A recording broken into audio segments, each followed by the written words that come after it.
Welcome to War Games on Toast, all of you lovely people. I am once again back doing another TTS battle report. This time it is Kruleboyz versus the Kharadon Overlords. But before we get into the game, please consider leaving a like, a comment and subscribing, as it helps the channel fight against that dastardly YouTube algorithmic demon and lets me know that you want to see more TTS battle reports. But without further ado, let's check out those lists. And kicking things off, we have my Kruleboyz list. In my dagger, I have a brute boss with +1 movement, a brugit, and a gutripper. In my shield, I have a rock gut troggoth with +1 toughness, a stab grot, and a gutripper. And then finally, in my hammer, I have a bolt boy boss with +1 toughness, shank, and a gutripper. Now, this is my usual list with a bit of a jiggle with the blessings. I'm fully aware my opponent is bringing in ether cannons, which are strength 5 nukes basically, so I wanted to have as many things as possible, as tough as possible. This meant the toughness 6 rock gut troggoth was far more survivable. It made the bolt boy boss at toughness 5 more survivable, and the brute boss having +1 movement is just too important because I need him to get around the board and claim objectives with you messing. And yeah, I would have loved +1 toughness, but the movement seemed like a more powerful pick in this game, particularly because his guys are too slow. If my brute boss can get places, I can outmaneuver him and then use UMS and do some good things there. And I think this blessing arrangement worked quite well in the end. Now, my opponent's list is something that is dirtier than mud. It is the Kharadon Overlords, and in his dagger he has a lordling with 3 arcanauts, all rocking cutters. In his shield he has 4 arcanauts, again, all with cutters. And then finally in his hammer he has a company captain with +1 movement, and then 4 Grundstock Thunderers, all with ether cannons. Now, this list is nasty because it's fast. That lordling makes everyone move faster, the company captain makes everyone shoot better, and everything here apart from the lordling has a gun, and those ether cannons are one-shot, strength 5, 10 damage a pop. They are absolutely brutal, and I do not want to be staring down their barrel at any point. My whole goal here is to shut those ether cannons down, either by avoiding their ranges or killing them all before they get a shot off or before they do anything substantial. This list is very nasty and can go very wrong for me very quickly because with a little bit of luck, those ether cannons can kill just about anything. And let's not forget, with a company captain on an objective mission, these guys could be getting 3 shots per action, which is nasty.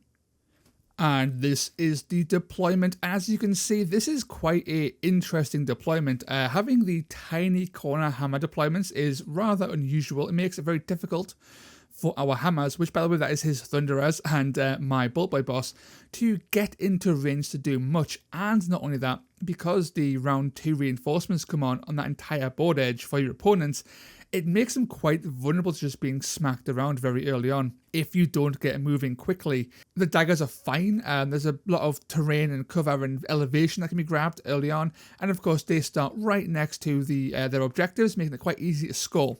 Now, speaking of objectives, this game has 5 objectives. All 5 objectives start inactive, dormant, until they are activated by spending an action with a model 1 inch away. You then score a point for every objective you have activated, and then once that's done, you will score 1 point for every objective you hold that is activated. A key point here is that you can't hold an objective that's dormant. They must be active before any claim of that point is staked, so to speak. But with all that out of the way, let's get on to turn 1 and see what happens. So I win the deployment roll-off and I place my dagger on the red side. I wanted to get this elevation, the higher elevation there, to put my bolt boy boss on later on, and plus the brute boss here should be able to dance around, hide a bit easier with this all impeding terrain, and then get you messing going quite early on. Where I placed my guys was quite important here. I wasn't entirely sure where to go at first. Actually, I originally went for more of a spread out across this line bit, then I do actually change a bit to sort of focus more on this bottom part of the board, because his reinforcements come in at the top there, and I just didn't want to deal with that with a brugit. He places his Arcanauts and Lordling next. So his Lordling is represented by this wonderful ghoul, because there wasn't actually a model available at the time. And then he places Arcanauts In this area, he really wants to get as many of these guys on this elevation as possible, and he can't fit all 3. He can fit 2. So he ends up putting 2 on this little platform and then putting 1 just behind to do some shenanigans later on. I then place my hammer, and again, this is quite awkward. I want my Bolt Boy boss to be able to do something this game, and the goal here is to get to that elevated position there. That's a 3 or 4 inch high elevation, which means he's very, very safe up there. So if he can get there, then he's got a lot of work. And of course, he has Shank and a Gut Ripper with him, which can hold objectives and do some shenanigans themselves. And ideally, with a cheeky wire, these guys can get right up that board and do all kinds of nasty things. And again, positioning was so important here. So I did a bit of rejiggling just to get them into the perfect locations, just to get where they have to be without being impeded too much by their own placement. This is a very, very narrow deployment. It's very hard to fit them all in. So hard, in fact, that my opponent couldn't fit all 5 of his models in this deployment. So he's got his company captain just sticking out there because he can't legally place within the deployment, which is kind of crazy. But these guys are very slow, so they're very far away from the action, unless he gets a high triple. And this is what the board looks like at the start of turn 1, and I am very happy here. What I want to do is I want to get my top guys up here, to move towards objectives and to climb this, get in a position to climb potentially, whilst moving the brute boss up to claim objectives and then move his companions down to the south. I really want to be very careful with movement. He has a shocking amount of speed if he wants to, and I want to try and stay on the edge of his shots all game. For initiative, I roll 3 singles and a triple 1, which isn't great, honestly, and he rolls 2 doubles and 2 singles, one of which is a double 6, which is not great either, for me at least. I make a double 6, and he of course goes and makes a triple 6, because he has Swift as the wind, and he wants to use that for sure. I move up my brute boss and use Wah to give a 6-inch bubble of +1 movement. I was hoping for a bigger Wah than this, but you make do with what you have. So he gets here, he activates this objective point, which scores me a point, and hopefully he'll buff everyone in this little radius so they can do what they need to do on their turn. He of course uses his lordling and Swift as the wind, and then positions him in a way that can just get everyone to move. His Swift as the wind is very powerful. It's basically a +3-inch movement buff, which is like Wah. It's identical to Wah, only his was a better result due to a higher dice. I move my Bolt Boy boss in here, and then he moves into Wah range to get an extra inch, and then moves towards this ladder, and that should get him up there on turn 2.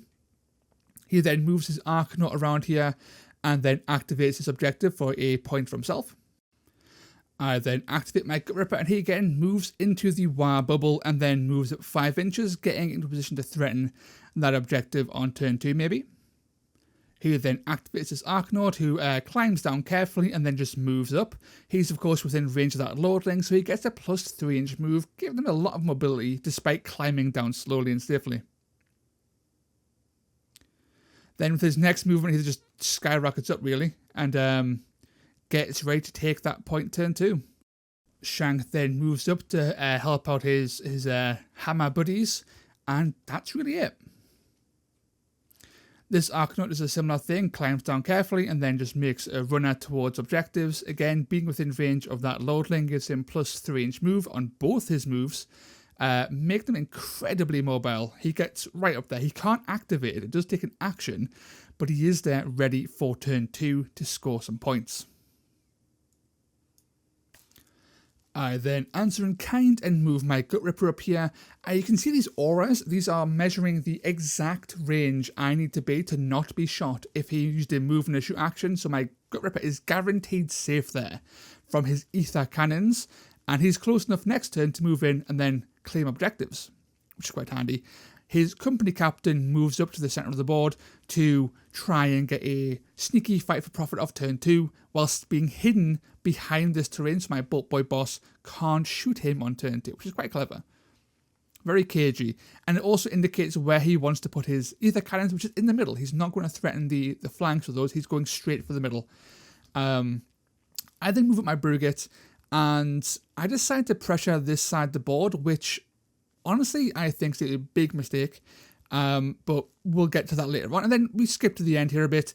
He moves all his ether cannons up and then places them on this terrain and just around it, so he's within range of his company captain for buffs and to really threaten the middle of the board. At the bottom of turn 2, I think this is going okay. We both have the 1 point, it's 1-1, and he has really consolidated all of his forces in the middle of the board, and I think I can use my brute boss to really pressure him and make him feel unsafe. They're very good at shooting, but if that brute boss gets close enough, I can do some work, and if he moves forward to activate objectives to prevent the brute boss from doing things, I can get into combat, into engagement range, and then he can't shoot my guys at all, and that's going to be the plays of the game here, is trying to avoid being shot.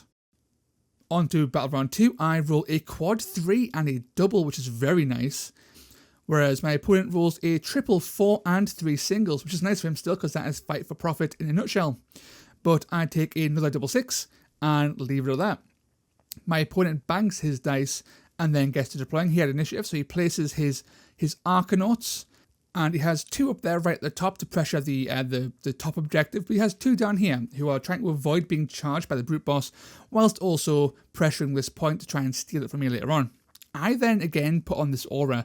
I want my guys to never be shot by his ether cannons, and if they stand here, no matter what he does, he cannot shoot unless I move into range. And I will only move into range if I can get into engagement range, and then he can't shoot at all. Which again, this is my whole plan here, is to never ever get shot. His Arcanaut activates and then activates that point, scoring him a cheeky point, but also meaning he's done. He can now be engaged safely and he can't fall back, which means I can get my Trog safely onto that point to do some nasty things. But not quite yet. I have other plans. My Gut Ripper moves up here, engages this Arcanaut, and then activates this point. This is a sacrificial Gut Ripper. He is designed to die. I just wanted to take this objective before he could. And this will encourage him, hopefully, to activate his middle guy. And then this is great for me, which he did. He activated the point with the middle guy and then moves back. This is perfect for my brute boss, who can now move up safely, engage, and can't be dealt with. So straight away, I see the opportunity. He moves up his 8 inches, and then he pops You Messin'.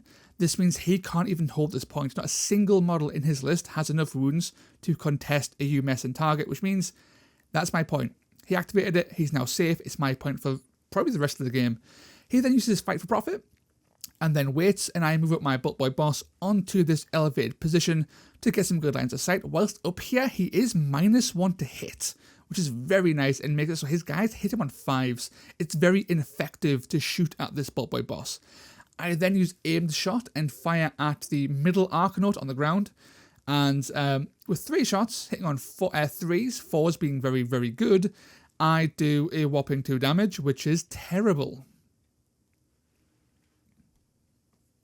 He then activates his company captain, who just shimmies around this a bit to get his aura into better positions. He waited last turn, so he only gets his 4-inch move. So he's just trying to get into the perfect position to give the aura to as many guys as possible. Since this Arcanaut already went, my Trog can just move up and just be safe. He's moved up, he's engaged, he can't be shot this turn, and that is great for me. And he pressures this point. This could be my point if all goes well, and I hope it does. He then goes next, and he starts to pressure my point, which is absolutely fine. He moves 1 Arcanaut up his 6 inches and just plunks his ass there. I have a lot of guys down here. But I make a ginormous mistake, and I move a Gut Ripper towards this location, which was a huge mistake. He should have went to support the troll. Instead, he's down here where he doesn't need to be. I have enough guys to hold that point. I don't know why I did that. He then moves his other Arcanaut onto my objective to basically claim it without me moving some guys there to stop that. And I didn't need to move my Gut Ripper there. I have 3 guys nearby who can just take that point, and it's not a big deal, but brain farts be brain farts.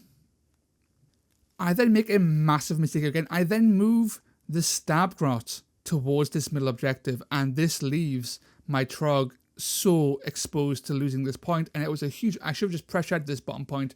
He then moves his Lordling up. Of course he does, and the Lordling helps his Arcanaut friend, so he now has control of that objective, and I don't really have the models to writhe control of him. I can only contest it.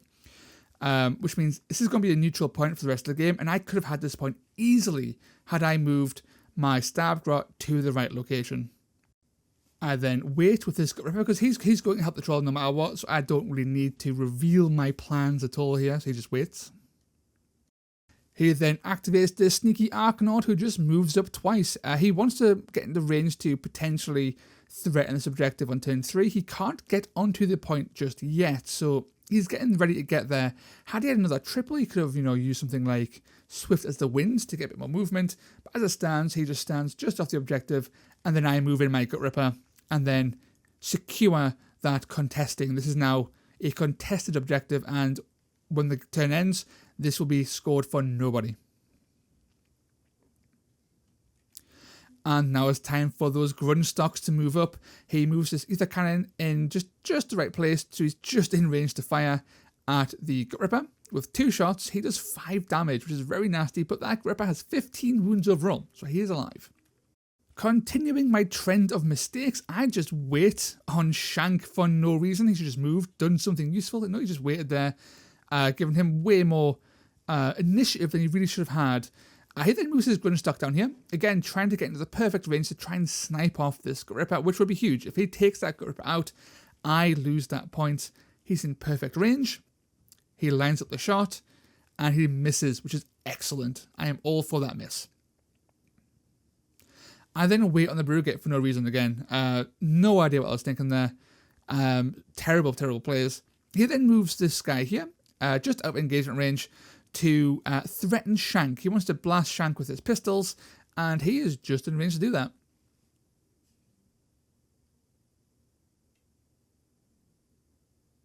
Two shots, and he rolls double 6. And this is why I shouldn't have waited. So Shank got killed here. That's him just straight up dead. And that is game-changingly bad for me. That is a model I needed alive to hold points, and I waited with him in the open, and he got shot in the head. I then panic run this Brugate onto the objective just to contest it, as opposed to moving back to the middle and getting out of dodge, really.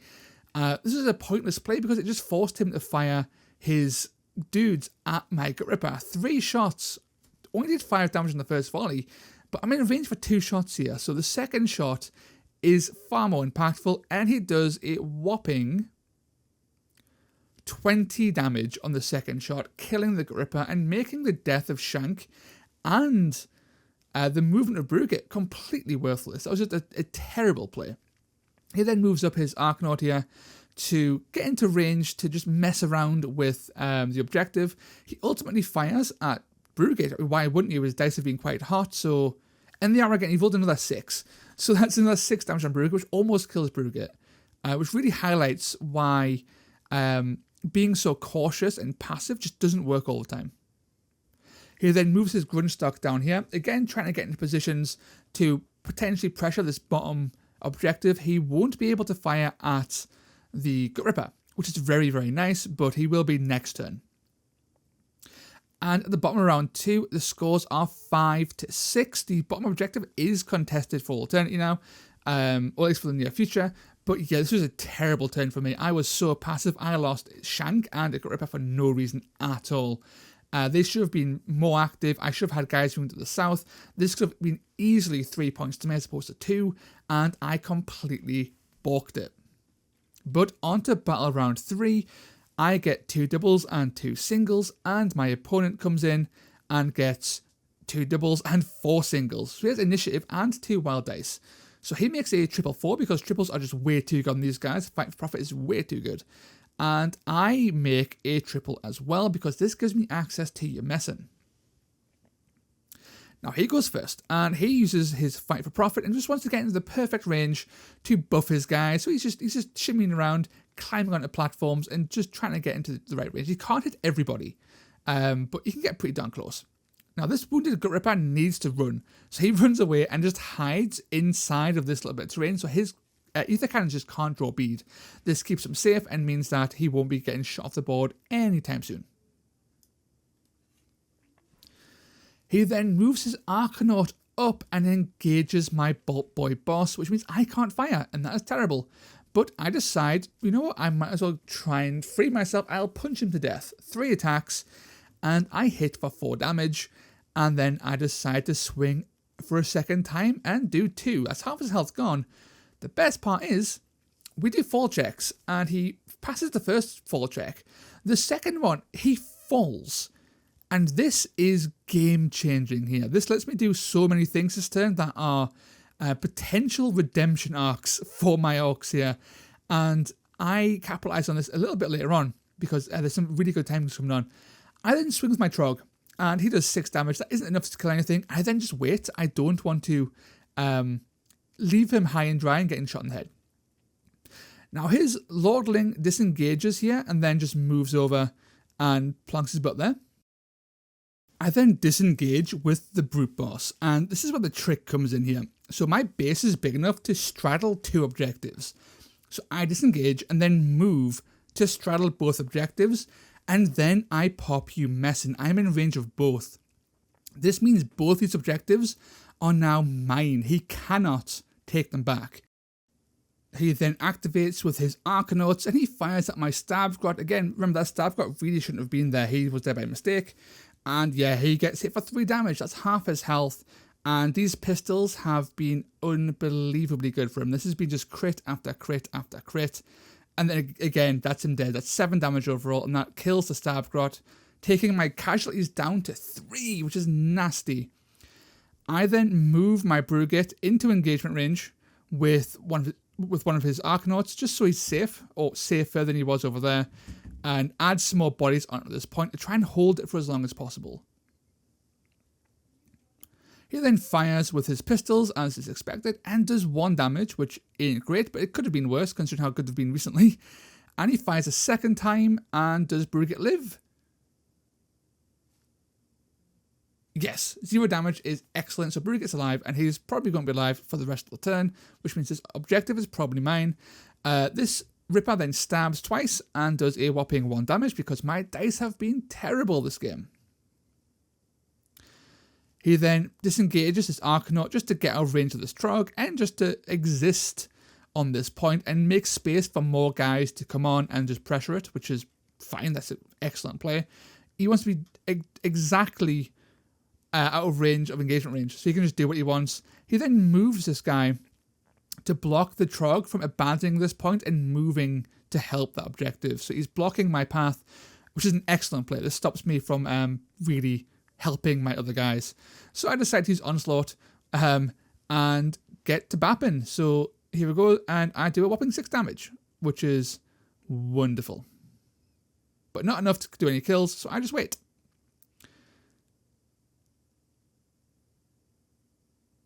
His Arcanaut then moves up and gets into range to fire his pistols, and then 2 shots.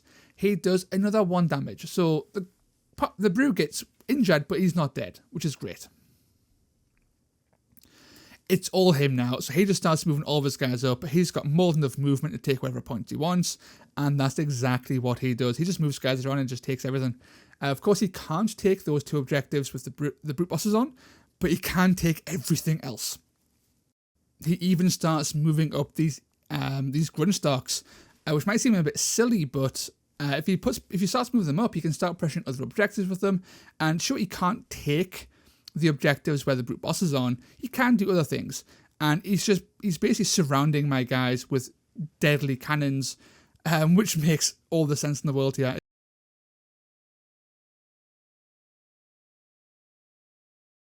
At the bottom of turn 3, he scores 3 more points and I score 2, which brings the scores to 7-8.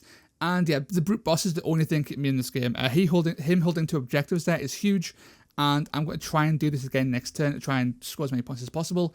Losing so many guys means this game is probably a defeat, and quite the crushing one by the time everything's all said and done. But on to turn 4, we'll see what happens here.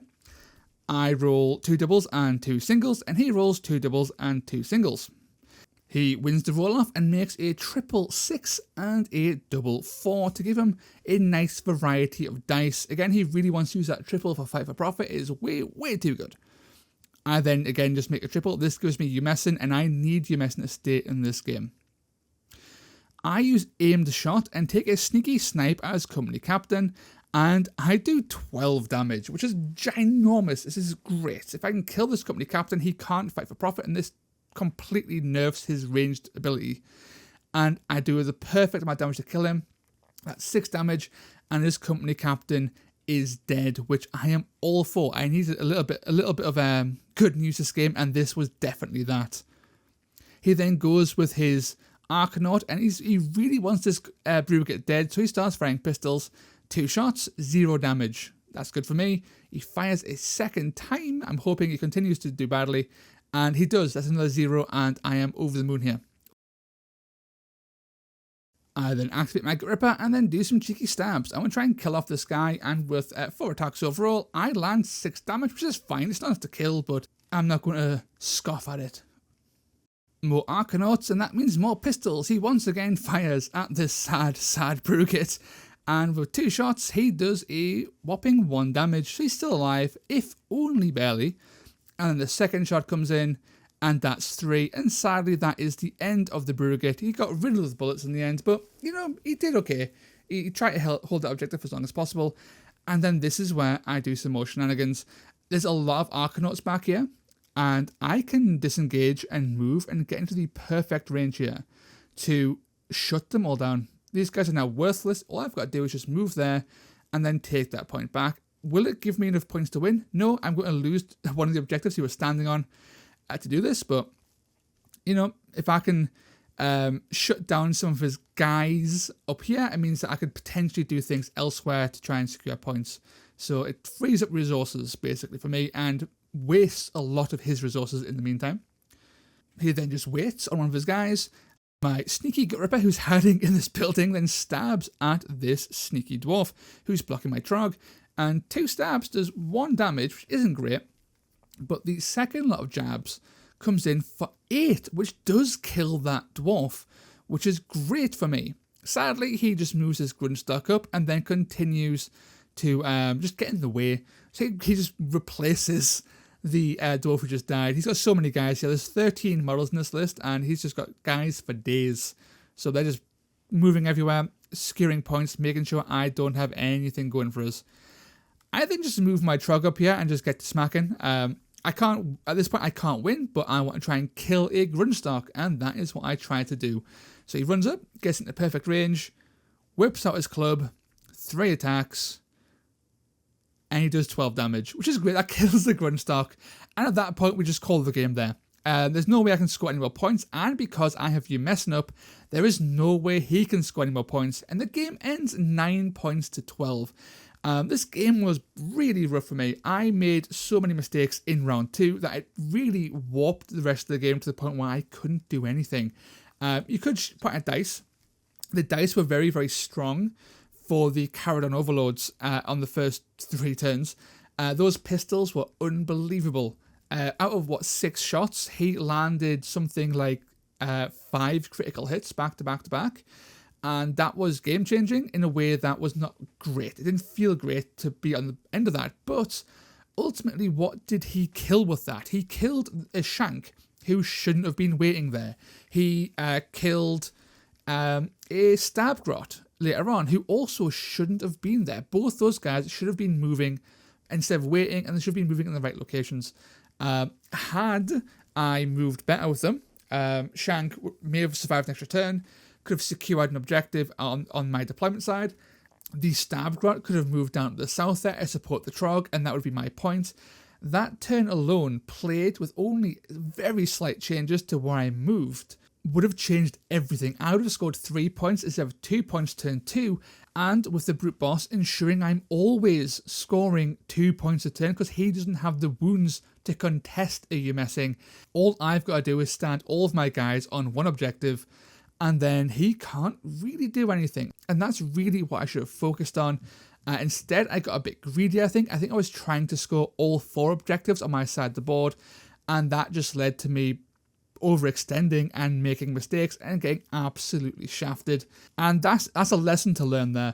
And again, blaming the dice is never a good thing. The dice were very hot, but the dice weren't the issue. And yeah, the luck or unluck of the dice would have been completely irrelevant if I had just played better. But that is the end of this video and this battle report. If you liked what you saw, then please consider leaving a like, a comment and subscribing, as it helps out the channel an awful lot. Until next time, I will catch you in the next video. Ta-ra!